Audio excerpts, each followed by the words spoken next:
চলচ্চিত্র certification board থেকে মুক্তির অনুমতি পেল ইংরেজি ভাষায় নির্মিত বাংলাদেশি সিনেমা ডট।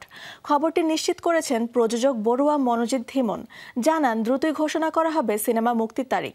সিনেমাটি পরিচালনা করেছেন বড়ুয়া, সুনন্দা কাকন। কি গল্প বলতে আসছে ডট, অভিনয় রয়েছেন কারা? নারী সংগ্রামের কঠিন বাস্তবতা ও জীবনবোধের অন্য এক চিত্র নিয়েই সিনেমা ডট। গল্পের নানা দৃশ্য ও মুহূর্ত প্রশ্ন করবে, ভাবাবে, নিয়ে যাবে ভিন্ন এক বাস্তবতায়।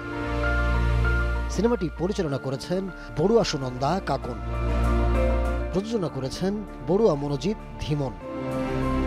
সিনেমায় অভিনয় করেছেন গ্রুপ থিয়েটারের একঝাঁক অভিনয় শিল্পী। বিভিন্ন চরিত্রে রয়েছেন বড়ুয়া মনোজিৎ ধীমন, মিষ্টি আক্তার, পরি, রাজিবুল ইসলাম, সোনিয়া পারভিন শাপলা, মামুন, মোস্তাফিজুর রহমান, কথা মাসুদ চৌধুরী সহ অনেকেই। এরই মাঝে মুক্তির অনুমতি পেয়েছে সিনেমাটি। জানা গেছে সেন্সর সার্টিফিকেশন বোর্ডের সদস্যরা প্রশংসা করেছে সিনেমাটির। এবার মুক্তি নিয়ে কাজ করছে পুরো টিম। দ্রুতই ডট সিনেমাটি দেশ বিদেশের দর্শকরা দেখতে পাবেন নানা মাধ্যমে।